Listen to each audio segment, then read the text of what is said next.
भाई की साड़ियाँ अलग रख दी गई है ना, वो आते ही होंगे। आते ही होंगे नहीं, आ भी गयो।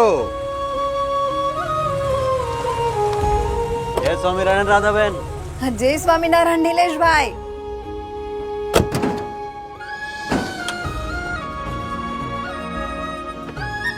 जय स्वामीनारायण काका। जय स्वामीनारायण। पिछली बार साड़ियों पर जो कढ़ाई का काम हुआ था ना, वो सामने वाली पार्टी को बहुत पसंद आया है। हाँ? इसलिए दुगना ऑर्डर मिला है। अच्छा, काम अच्छा करेंगे तभी तो काम मिलेगा ना नीलेश भाई। सही बात। ये हीरल बहन की बेटी की शादी है ना, तो मेरी तरफ से ये साड़ी उस बच्ची को दे देना। हाँ। अरे नीलेश भाई, आप थोड़ा जमाने के हिसाब से भी चला करो। क्या है ना, जब देखो तब परोपकार, सेवा, भलाई, इन्हीं कामों में लगे रहते हो। सच बोलूं तो आपको धंधा करना आता ही नहीं है। ऐसे में भला बरकत कैसे होगी? जेवी दानत तेवी बरकत। मेरे हिसाब से तो धंधा उनको करना नहीं आता जो नोट गिनने को ही कमाई समझते हैं, जबकि असली कमाई तो कर्मों की होती है। सत्संग में हमको यही सिखाया जाता है, और एक कार्यकर होने के नाते यही मैं बाल सभा में भी बच्चों को सिखाता हूँ। और फिर जवाब में शेर ने कहा, आप ठीक कह रही हैं महारानी, शिकार करना हमारा कर्म है, परंतु राजा होने के नाते जंगल के सभी प्राणियों की रक्षा करना हमारा धर्म। और मैं इसी दुविधा में हूं कि धर्म और कर्म दोनों में संतुलन कैसे बनाऊं। समझे? चलो अच्छे से पढ़ो। ध्यान दो। नरेश की तबीयत कैसी है नीलेश भाई? यहाँ के डॉक्टर की बात समझ नहीं आ रही सुबोध भाई। एक बार रिपोर्ट आ जाए तो अहमदाबाद लेकर जाऊंगा। ताऊ जी काका बोले थे कि वहाँ का डॉक्टर बहुत अच्छा है। तो कब जाने की सोच रहे हो? रिपोर्ट तो शाम तक आ जाएगी, पर कल कार्यकरों की मीटिंग है ना, हाँ। तो उसके बाद नरेश को लेकर निकल जाऊंगा। चल ठीक है।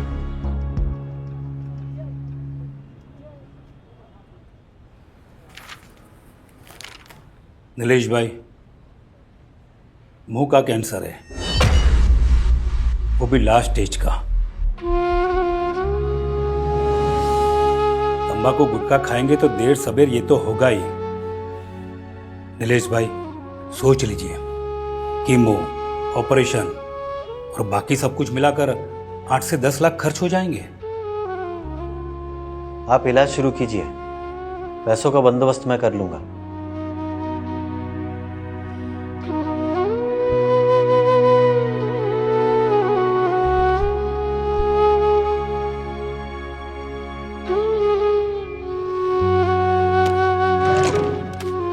डेढ़ लाख है नीलेश भाई, 2-4 दिन का टाइम देते ना तो थोड़ा ज्यादा दिलवा देता। टाइम होता तो इसे बेचता ही नहीं ना मेवल भाई।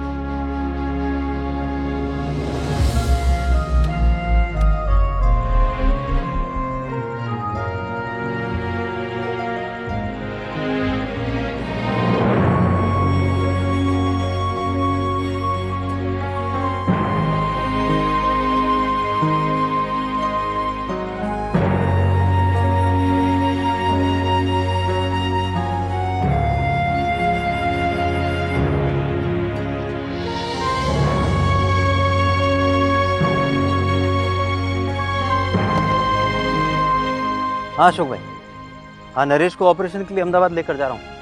हाँ मोटा भाई है साथ में। नहीं नहीं, उत्सव सेवा के लिए बराबर टाइम से पहुँच जाऊँगा मैं। हाँ, जय स्वामीनारायण। चल भाई।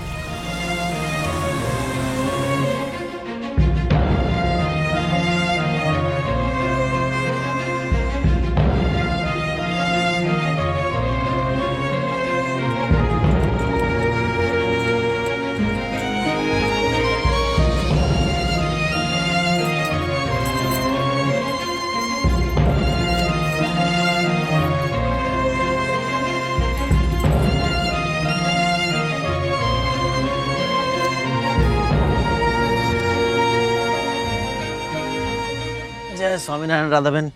जय स्वामीनारायण। जय स्वामीनारायण काका। जय स्वामीनारायण। बैठो बेटा। काका, मैं जल्दी आपकी पाई पाई चुका दूंगा। हाँ बेटा, भरोसा है तुझ पे। और बता, तबीयत कैसी है नरेश की? काका ऑपरेशन तो हुआ है पर ज़्यादा असर नहीं पड़ा है। खर्चा भी काफी हो गया होगा ना? अस्पतालों के चक्कर में व्यापार पे ध्यान भी नहीं दे पा रहा तू।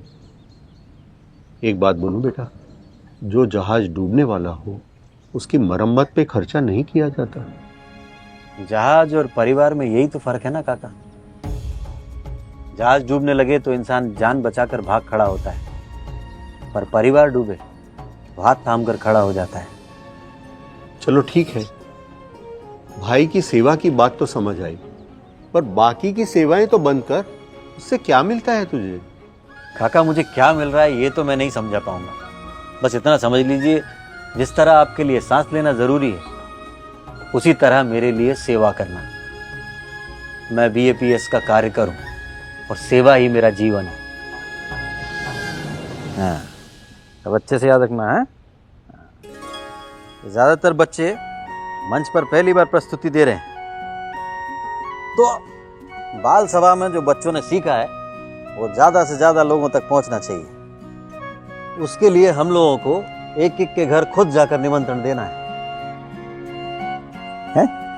नीलेश भाई, नीलेश भाई, नीलेश भाई, नीलेश भाई, बहुत ही दुखद समाचार है। क्या हो? नरेश भाई,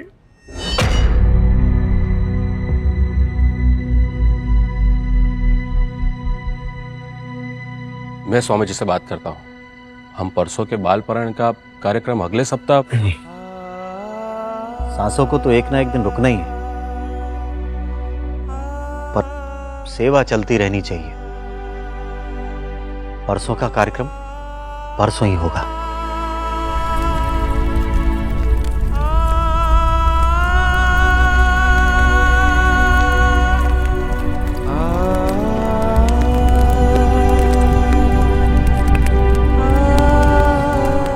नीलेश भाई, मैं आपसे एक निवेदन करना चाहता हूँ। अरे आप आदेश कीजिए। आइए बैठते हैं।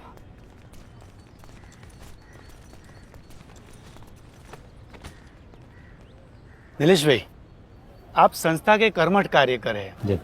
दुख, तकलीफ और संघर्ष के दिनों में आप एक कार्यकर के रूप में अपनी हर जिम्मेदारी पूरी निष्ठा और समर्पण के साथ करते रहे। तो नीलेश भाई, मैं आपसे एक निवेदन करना चाहता हूँ। बोलिए ना आप। वैसे तो जरूरत पड़ने पर हमारी संस्था लोगों की मदद करती है। जब हम दूसरों की मदद कर सकते हैं तो आपके जैसे कार्य करके क्यों नहीं। अरे तो नीलेश भाई, मैं चाहता हूँ कि आप तेज भाई, संस्था तो मदद करने को तैयार ही है, मैं ही मदद नहीं लेना चाहता। मैं तो एक सेवक हूँ, मेरा काम सेवा देने का है, सेवा लेने का नहीं। बस मुझे मेरा फर्ज निभाने दीजिए, कर्ज अपने आप चुक जाएगा। पर कैसे? आपका साड़ियों का धंधा तो बंद हो गया।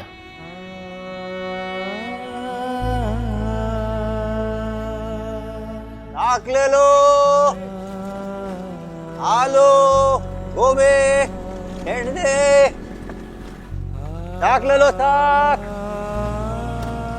ઓ શાકવાળા ભાઈ, દિનેશ ભાઈ તમે? हंसबेन, ताजी सब्जी है, ले लो।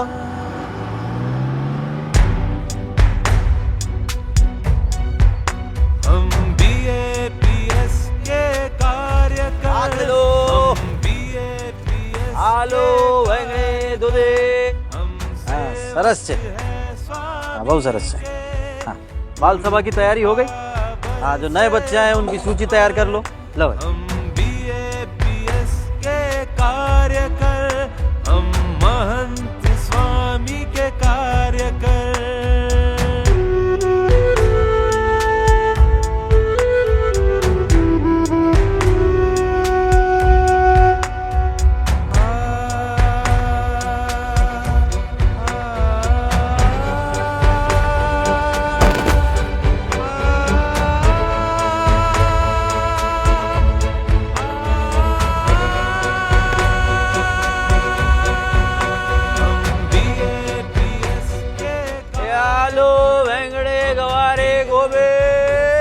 हाँ, इस रविवार बच्चों को रिहर्सल के लिए सारंगपुर लेकर जाना है। हाँ, एक बस की व्यवस्था करनी होगी।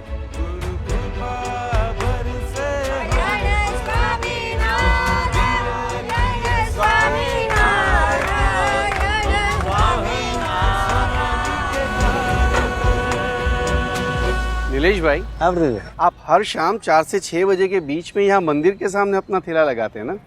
हाँ, क्यों? अरे यही तो असली टाइम है कमाई का। बाकी के सब्जी वाले इसी समय बाजार में ठेला लगाकर अच्छी खासी कमाई कर लेते हैं। बाकी लोगों को मेरी तरह VAPS का कार्यकर बनने का सौभाग्य प्राप्त नहीं हुआ ना प्रथमेश भाई। मंदिर की मरम्मत का काम चल रहा है और संतों से बहुत विनती के बाद मुझे मंदिर की देखरेख करने की सेवा मिली है। अब भला ये मौका मैं कैसे छोड़ सकता हूँ? हाँ, लेकिन इसी के चक्कर में कभी कभी तो आपकी सब्जी बिकती तक नहीं है। अरे कई बार गांव वालों ने आपको अपनी सब्जी यूं ही गरीबों में बांटते हुए देखा है। ऐसे में भला कमाई कैसे होगी? मैं तो अब तक यही समझ पाया हूँ प्रथमेश भाई की असली कमाई कर्मों की होती है, नोटों की नहीं। और आप तो जानते ही हैं कि मैं VAPS का कार्य करूँ और सेवा ही हमारा जीवन है।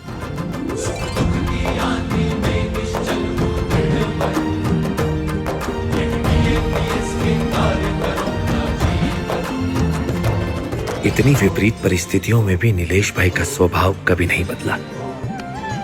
खुद तकलीफ में रहे लेकिन सेवा में कटौती कभी नहीं की।